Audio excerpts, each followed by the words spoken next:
Airport पर धमाकेदार मुलाकात, गले लगाया, पीठ थपथपाई और फिर हाथ मिलाया।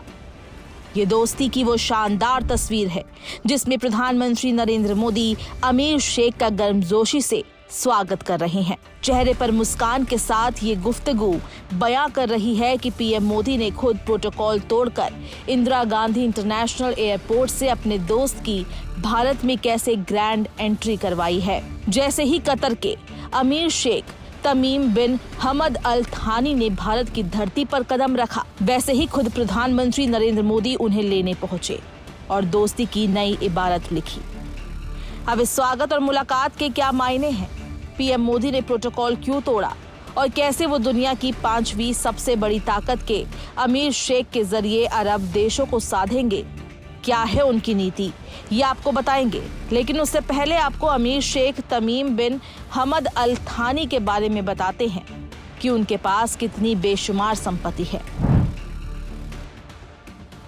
एक देश के रूप में कतर की स्थापना के बाद से अब तक अल थानी परिवार का ही कतर पर शासन रहा है। कतर का शासक अमीर की उपाधि धारण करता है।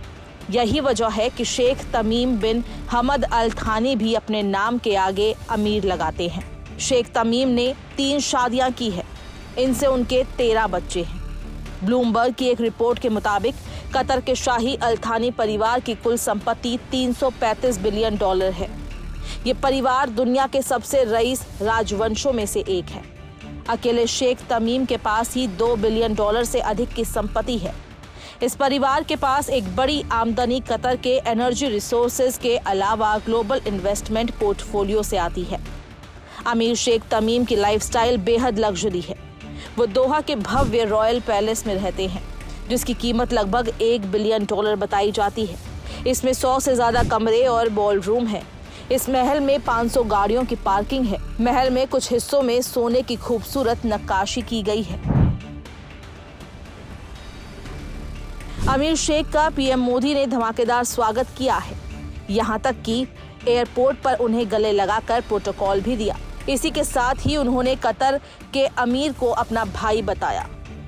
प्रधानमंत्री मोदी ने कतर के अमीर के साथ हैदराबाद हाउस में 1-to-1 मुलाकात की।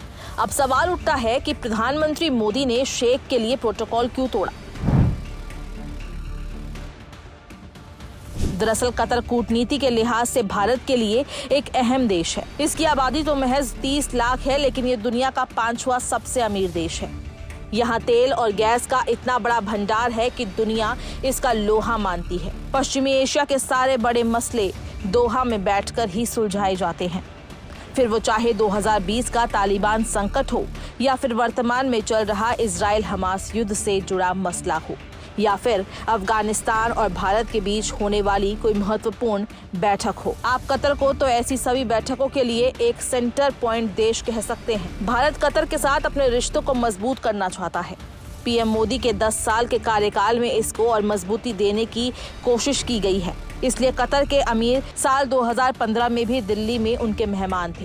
पीएम मोदी इसके ठीक 1 साल बाद 2016 में दोहा गए थे और इस बार कतर के अमीर फिर से दिल्ली आए हैं। इसीलिए प्रधानमंत्री मोदी उनकी मेजबानी खुद कर रहे हैं।